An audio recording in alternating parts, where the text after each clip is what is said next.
darajay Seydina Muhammad barke Rasulullah. Comment alhamdulillah. Naka journée bi? Ça va bien. Ça va alhamdulillah. Elle est bienvenue. Toogal nii jaar toogal noonu jaar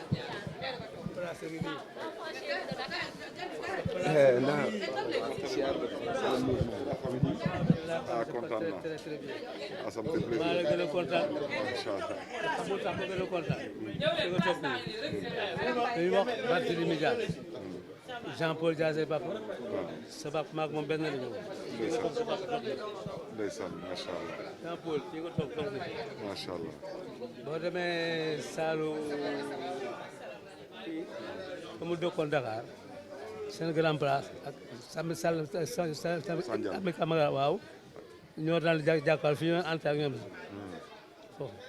foofu lañ xamee woon maak moom ba léegi. Ndeysaan. foofu ba léegi war nañ xamante ne. Macha Allah macha Allah. moom foofu sama jour Dakar lañ xamante woon ba léegi xam nga man rue Elimanel Fall laa juddoo man.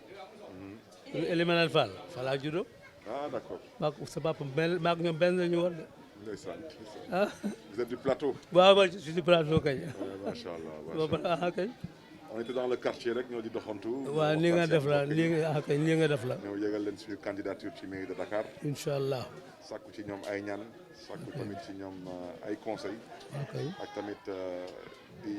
bëgg a xam tamit ci ban Dakaru la askan bi bëgg a yeewu ak bëgg a dëkk. donc loolu mooy tànk yi. kii mooy madame Mbaye maanaam Papa Bakar Mbaye. Papa Bakar Mbaye. Bakar Mbaye. waaw. na nga def mbaa yaa ngi si jàmm.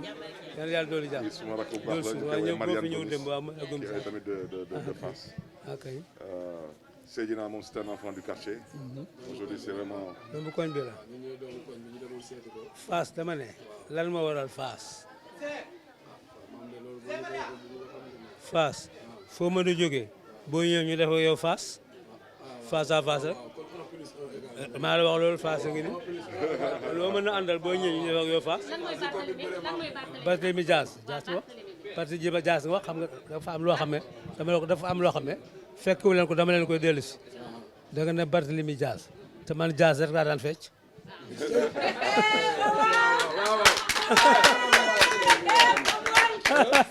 c'est bien dit ça. C'est bien dit. loolu démb kenn du ko fàtte. Ndakaaru gii jaar bi dafa am fi ma jaar si rek kenn jaaru li ma yàlla defal si Ndakaaru gii amul benn mbër bu ma ko defal. maam góor gi Ndiaye Alassane Ndiaye Alou moo gënoon nekk repère bi gënoon Sénégal moom mu tournoon l'enfant chéri de Dakar wala photo bi fi.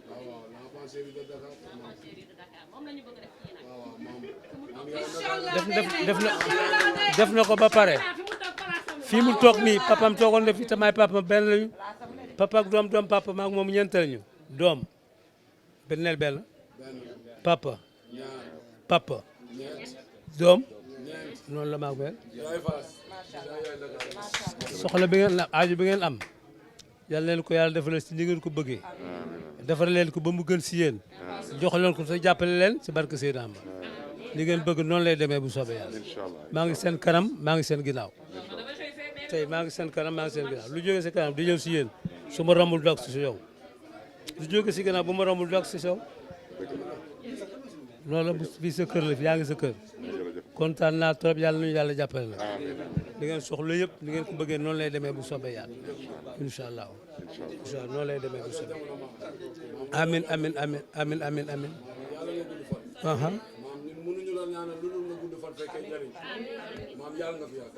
nga ñaanal ma gudd fan nga wax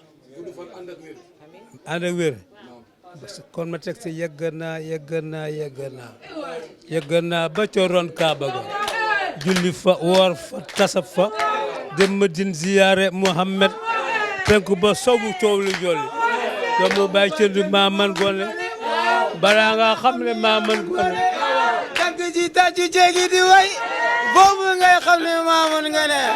li ma def si biir réew bari na maa ko def maa ko wax jaadu na wetti kay xanaa gis bokk si mani maa baaxi jeeg mani yaa baaxi jeeg yi nga yar si jeeg gën leen baax boo demee Fass bi daa nga fay baax Binta Diouf yaa yàgg si baax Binta Madiaye Diouf ba tey yaa ngi baax waaye maam waay Binta nga fay baax dama ne Binta Diouf yaaram baa nga faas Binta Madiaye Diouf ba tey yaa ngi faas surtout Maram Diène maam Gorgui Ndiaye surtout Maram Diène góoru Jatu Ndiaye bàyyi Jatu Ndiaye ñaare leen ma tas mi leen réew ma ne lii du neenu neen ñu ne neen du wërum réew maa ràññee jooyi ndeer maa déggoog jooyi ndeer ma ne lii du neenu neen walaay Njaay neen du wërum réew booy bambara mii di wër di soow booy bambara ba may bëreeg moom sanang laa ko doon ñor di ko muy góor muy waram bi mba dóor ko mu toog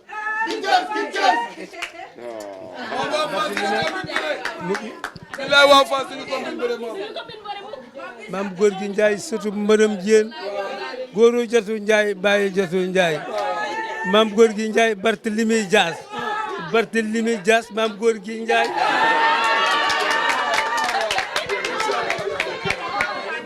nee ko soo ko nee daga daj fa Sidi Jamil boobu laa bëgg nga joxal ma ko soo ko nee daga daj fa Sidi Jamil Cheikh Seydi Asma Lik Sey Mamou Jamil Cheikh Seydi Asma Lik Sey Mamou Jamil Cheikh Seydi Aboubacar Bayu Jamil déedéet Jamil maana Jamil Cheikh Seydi Asma Lik Sey Mamou Jamil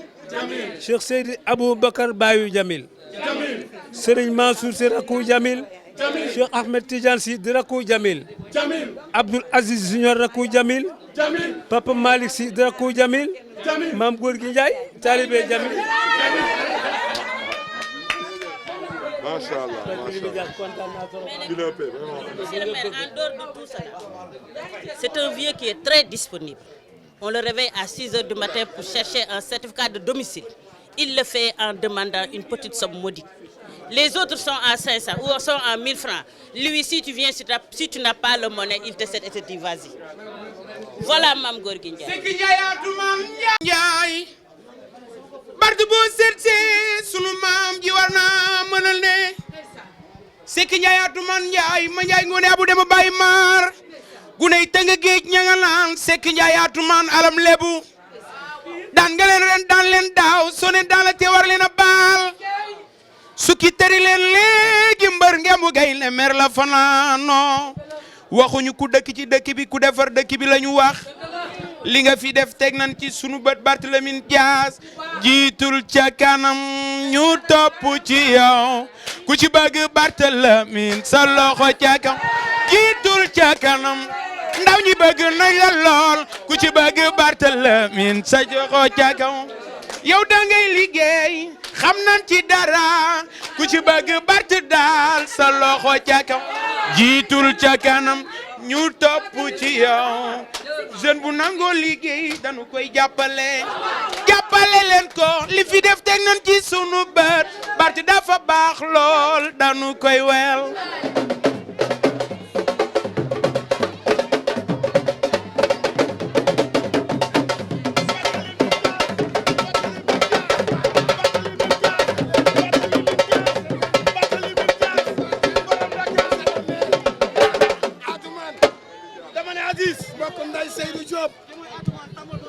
yow xam nga ne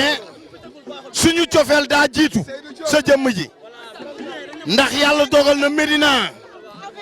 lu fi mënti xew xale yu jigéen ñi ko wax ñu ne la Barthélémy Dias ne ko bul fëgg sa dann bul gaaw ne mana li lépp sa ndey ko waral juddu ni nga juddoo màgge ni nga màggee jëf ni nga jëfe du ñu la wutal noon ñu wax la kuy sa noon ku bëgg a mel ni yow te melul ni yow ana ñu ko bëgg ana ñu ko bëgg garmi baa ngi yaa sagal sa ndey garmi baa ngi yaa mëneen gërëm day sagal géwél ana ñu ko bëgg ana ñu ko bëgg boo xamante ni maquette la nekk daa jël ay moyens di jënd ay téléphone di ko jox ay ndaw ñu ciy jaay di ci amaat weccit kon moom tey ndaw ñëpp su toogoon fii woo ñëpp ñu ñëw wuyu ko looloo tax ñëpp toog ak moom boo ko fekkee fii sax da ngay foog ni moo ñi yoo maase wuñu moo leen mag fuuf waaye di leen xiir ci boppam pour xamal leen ni kat rien n'est trop tard dans la vie boo leen ko gëmee ci molo léppay baax moo tax dañ koy bàyyi moom mu jël kàddu kii it suñu ginnaaw moom mooy Boubacar Cissé Boubacar kaay bi kii jëriñu daara la saal bi ñu nekk tey ñun ñii ñëpp ñoo ko bokk di ci tàggat suñu yaram moom day koo xamante ni ci gox bi ndaw ñi dañ ko jox cër biñ ko jox moom moo ko delloo ndaw ñi te gisul lenn lu dul loo xamante ni nii tey ci yoonu siraatal mustaqim dala ciy teg soo bëggee jàng xasaayit soo bëggee jàng alxuraan nekk ndaw ci gox bi muy fexe le maximum possible ba ñëpp di jàng tey jii moom am na si part de responsabilité am na ñoo xamante ni seen ay waajur bu la seen doom tawee dañ naan xaar ñu dem wooyu buubaa ndax buubaa da lay jàngal ba pare du la def loo xamante ni du metti moo nekk ni Boubacar Cissé moom moo yoroon mbokk yi fii waaw Boubacar Cissé Alice noonu la demee léegi nag dañuy jox am kàddu gi su noppee ñu dëgmal ko buubaa ngeen dégg. ñëpp mën leen jox pour ma wax donc lu ma leen di sant la parce que am na benn confiance bi ñu am ci man mais ñun soo fi jaaru woon sax démb wax nañ leen ko yow la ñuy voter so buy woon sax nga jaar fi di sonal sa bopp mënoon nga continuer yow la ñuy voter par la force wax ci dañ koy wax Dakar la doomu Dakar moo koy jiite. en plus gis nañ ci yow constance depuis sa ay xeex tu es constant alors que mënoon nga am lu ne soo dévié woon comme ni ko sa morom yi di defee donc wax ji du bari parce que ñun bari mënewuñu trop wax on attend le jour J on sera dans les urnes et on fera le nécessaire d'accord donc li ñu war a wax trop ñi yaakaar naa ñëw nañ sa gox wax la ko mooy li ñuy joytu ci commune bi def nañ ma compte rendu wax nañ ma li nga leen wax jox leen stratégie comment on gère une commune et tout alors que on a tous les mêmes budgets alors que ñun sax mën nañ wax ni suñu budget romb na sa budget fuuf di dem parce que am nañ 2 grands marchés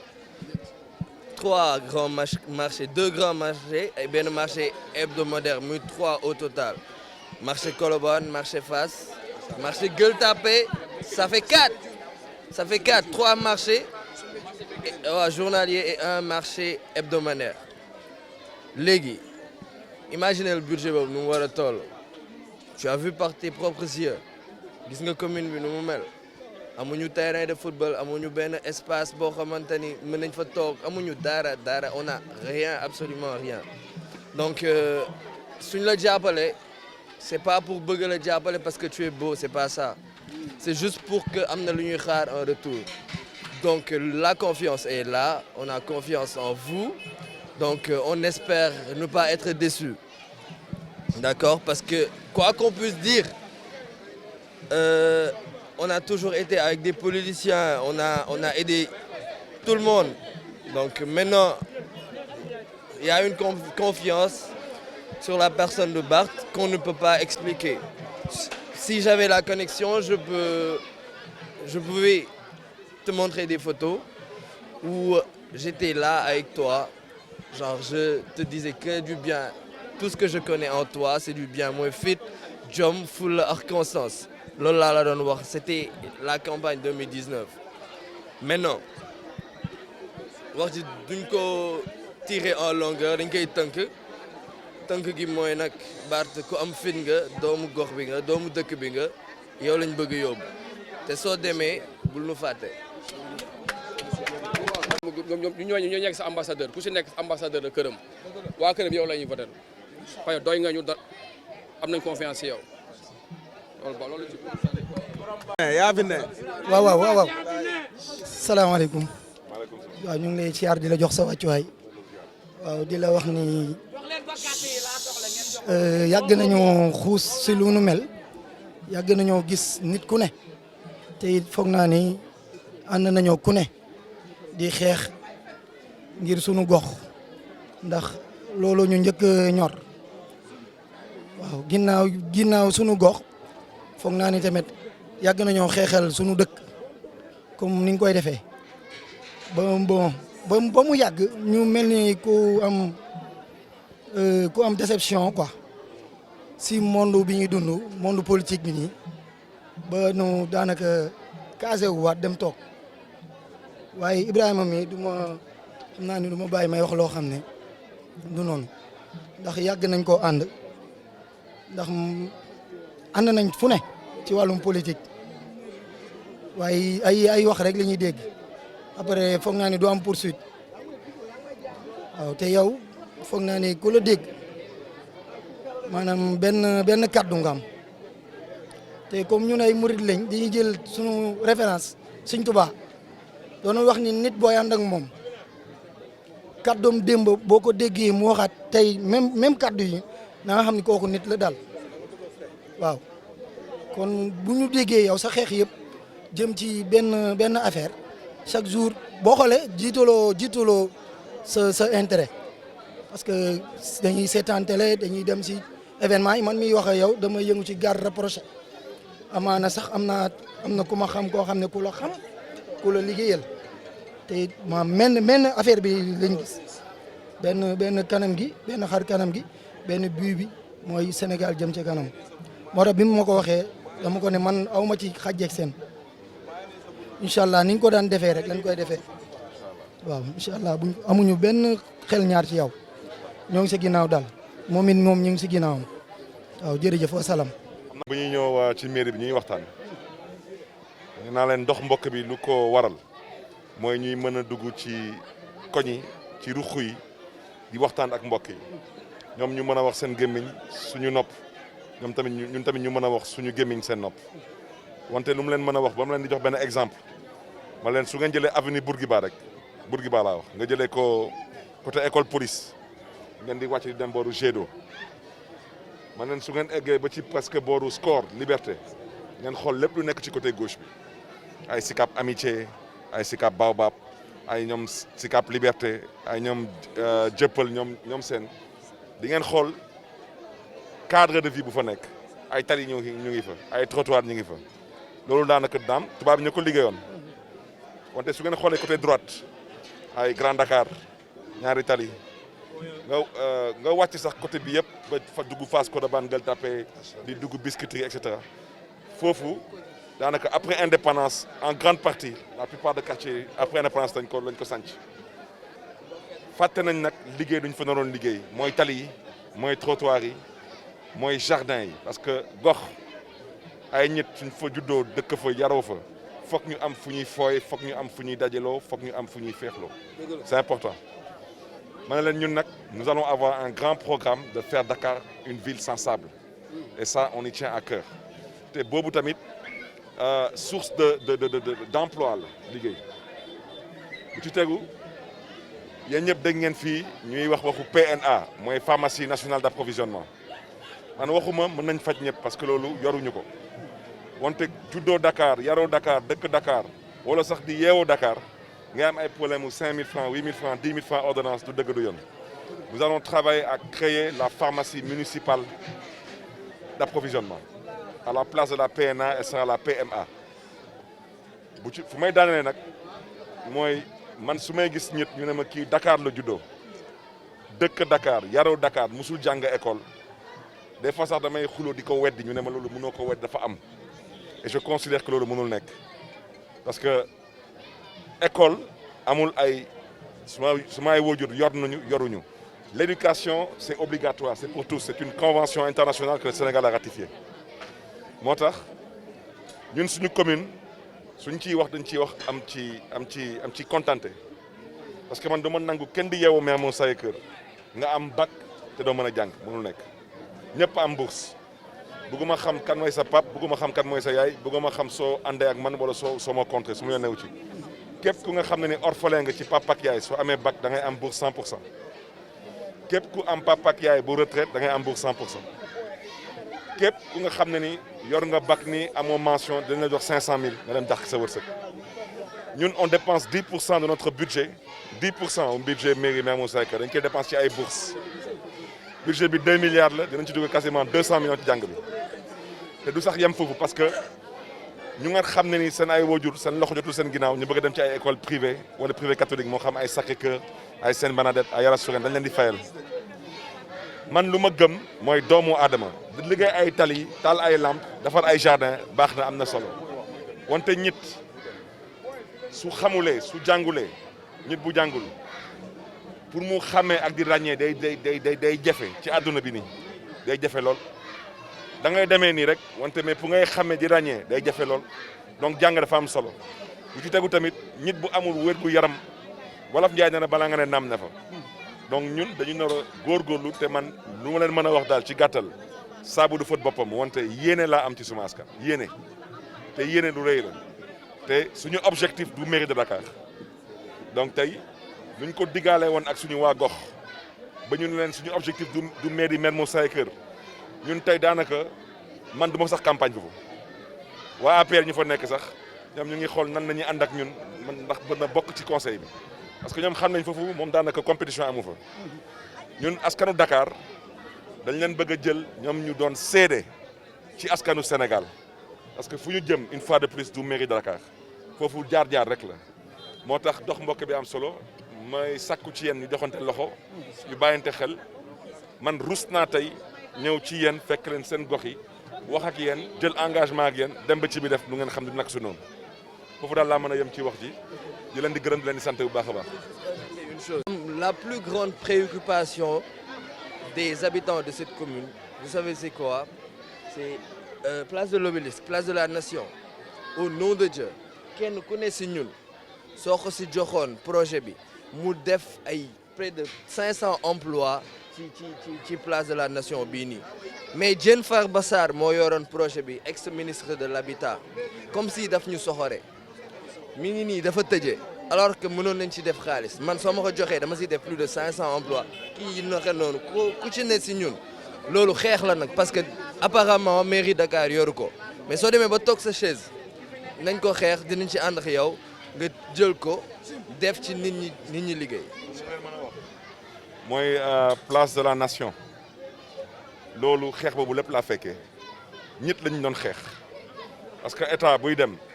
lijjantewoo jàng bi lijjantewoo wér-gu-yaram bi lijjantewoo kaaraange gi yaa ngi lijjanti ay mbarit di xëccoo ordure ak ville de Dakar ngay xëccoo ak ville de Dakar kan mooy aménager place de la Nation wala kan mooy aménager place de l'Indépendance ville de Dakar am emprunt obligataire 24 milliards nga xañ leen ko kooku Khalifa Sall la man ba su ma nekkee maire de Dakar dinaa ñëw toog ngeen wax ma lan ngeen fa nam Sénégal naa leen wax ñaari baat fii lu fi am jox ma suma yëf buggoo ma ko jox dama koy fokkati par force Sonko wane na ko te loolu may wax.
màgg ci ñun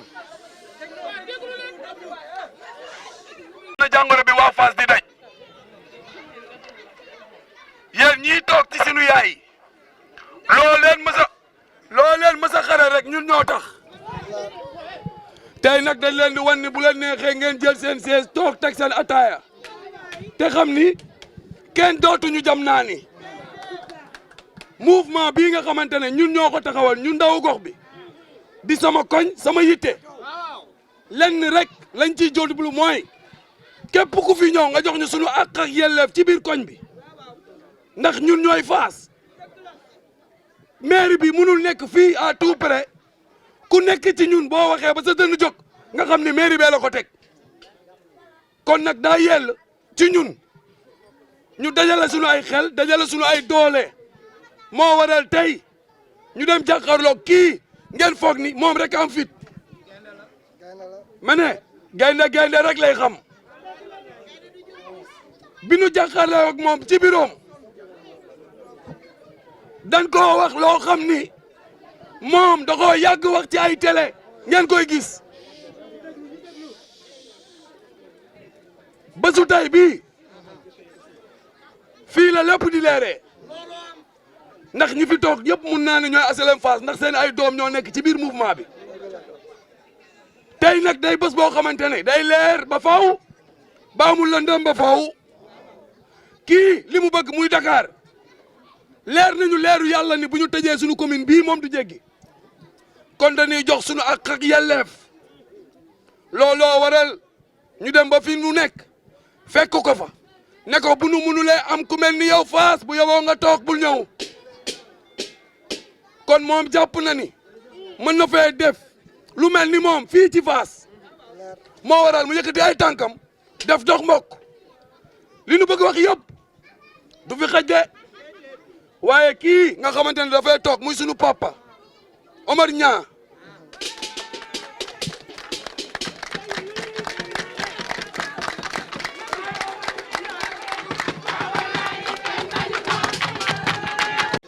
sunu papa Omar Niang mii toog daa yàgg xeex ak yelleefu koñ bi ñu ne ko papa mu ne ñu naam ñu ne ko nag yaram bee ko mayeetul wala jot bi toogal defar ñu wan ñu yoon bi ñu dem indil la moo waral tey bu ñëwee ba bundu këram faaw nu wax ko lii ñun de kontaan nañu ñun ñii di ay ndaw dëkk ci gox bi bu ñu amoon fukk yu mel ni yow yaakaar naa ne li ëpp ci jafe-jafe dinañ ko am ndax nit nekk na ci biir commune bi di liggéeyee ci biir commune bi te yéenewuñu HLM Fass ay diplômé ngi fi HLM Fass ñu am métier ngi fi meexu Fass moo ñu la jël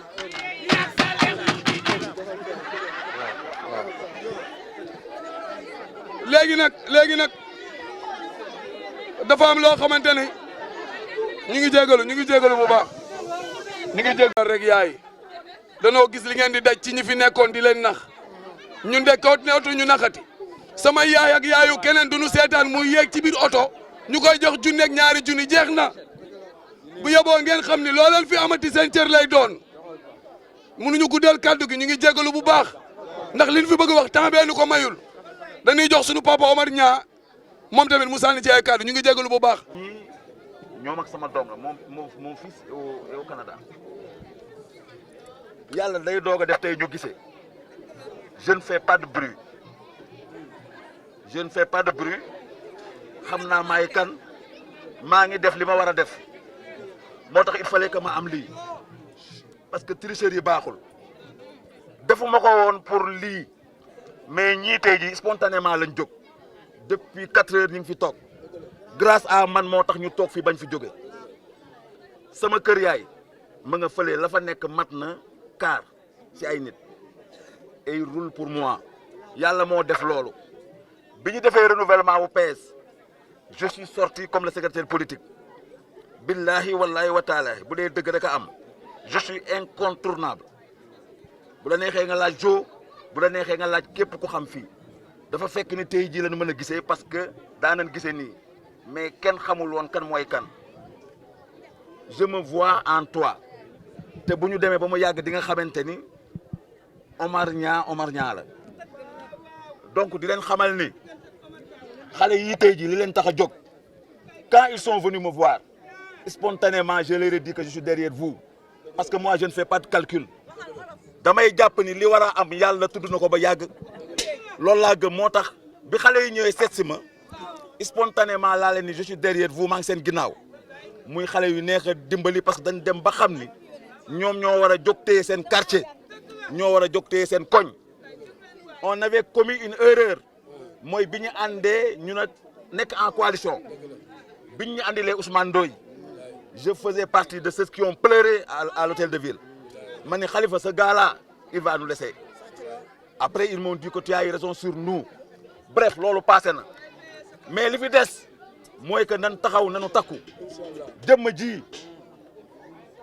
dama bëgg a wax lu leer jëmm ji dama ni defuma politique pour dund si politique mais kii bu fa waroon ñëw ba minute naa toog xaar ko xam nga lu tax parce que ni mu mel la dafa dëggu dafa am fulla dafa am fayda yaa ngi dégg te vraiment bu ko neexoon toog parce que lépp mu war a am ko kii tey jii bu bëggoon ay milliards Macky Sall ñu mel nii lay wër Barthélemy lay wër mu am ay principe am gëm-gëmam am nu mu mel donc kii Ndakaaru da koo soxla donc Barth fii ñun à Fass on est une équipe quand les gosses sont venus me voir laaj leen je leur ai dit que s'il ne faisait pas nuit dama leen di wax ngeen dem seeti madame Mbaye parce que il faut nga xam lépp dama la bëgg a xamal ne fii on sera unis quel que soit Alpha y a pas de messie on sera unis derrière vous yaa ngi dégg man madame Mbaye Jo Gueye Fodé Faye tous ces braves dames là qui étaient avec vous et qui ont fait la tournée avec toi nous serons tous unis derrière vous jàppale la ci kàttanu yàlla nga dem ville de Dakar ànd ak sunu xale yi le mouvement là parce que gis nga àddina nit day nangu ces gosses là kenn saxalu leen dara ils sont venus spontanément nii yow yaa leen yëngal mais ñu ko soo amee ñu mel noonu boo soxorul da nga leen di jàppale parce que nag yàgg naa fi mais li ñuy sentir si yow sentiruñ ko si man te da ngay nangu am na leneen lu ñuy sentir si man mais li ñuy sentir si yow yaa ko job yaa ko liggéey mon frère donc yàlla na ko yàlla lafal cat ñu jóg yeewu ñun dama bëgg mu leer defuñu politique pour dundee politique sama jigéen ñi lu baax li ñuy wax yëpp te ma koy def maa leen ko yéene parce que noonu lan ma yaree yaa ngi dégg donc nañu jàmbale Barth jël ville de Dakar bi yaa ngi dégg ñu ànd ak suñu xale yi donc yàlla jox ko. wuyu si ñoom ndaa xale yi ku lim jum ñu ngi ci am kontante ma ànd si tey ak suma jigéen Mariane Gomis moom mooy def 100% Fass bi jigéen bu baax bu bëgg a goxam bu gëm boppam tamit te gëm yàlla. ñu ngi àndoon tamit ak madame Mbaye Papa Bakar Mbaye wante yaram bi moo xaw a sutante rek wante mu ngi leen di ziar bu baax a baax tànk yi nag lu ko waral mooy dox mbokk bi nag lu ko waral mooy dañuy candidat ci mairie de Dakar du ma guddal parce que dafa am fu ñuy xaar ci 21h te fii ak 15 minutes mooy 21h kër sër yi saabu du fóot boppam. ñun bañ nañ ba ngeen xam ne ñun duñu sax campagne Mermoz Sacré-Cœur parce que foofu campagne sax yàq daanaka yàq sa jot la perte sa temps la donc wax ji mooy lan mooy dafa am lu ñu yéene mooy candidat Dakar am nag yéene bu ñu am ci askanu Dakar saay bu may dox biir Dakar may gis ay xaleel ñu ne xale yi fii la ñu juddoo fii la ñu yaroo fii la ñu dëkk wante jànguñu école damay am tiitanke mais loolu xel noru ko nangu te loolu narul mën a doon ci dëkk bu mel ni Dakar moo tax ñun lu ñuy wax mooy bés bu ñu yàlla maye ñu nekk maire de Dakar liggéey ay tali moom taal ay lampe defar ay jardin jàppale ay nit loolu daanaka am na solo wante ñun loolu duñ ci dellu si parce que loolu def nañ ko suñu gox te ku weddi dem Mermoz Sacré-Cœur laajte ñu tontu la. wante lu yàlla di lu ñuy wooyee être humain mooy mindeef mooy doomu adama il faut que ñu defar doomu adama ku bëgg a liggéey gox da ngay njëkk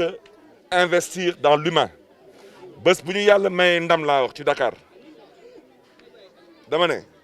nit du jàng école ba am bac te du fi am bourse su ma baat ci kaw parce que jàng mooy tax nit di xàmmee ak di ràññee su ngeen gisee tubaab bi nekk fii di ñu nax ba tey su ngeen gisee tey gouvernement bi nekk fii di kàcc ba tey c'est parce que dañuy fooye suñu xel yi dañuy gasal kàmb parce que xam nañ que askan wi daanaka seen jàng demewul noonu moo tax lu tubaab di woy il faut investir sur l'humain nit dañ ko nar a defar lan mooy nit mooy xam-xam lan mooy nit mooy wér-gu yaram nit balaa nga ne naam ne fa moo tax am na ñaari programme ba ñetti programme yu am solo bu ci njëkk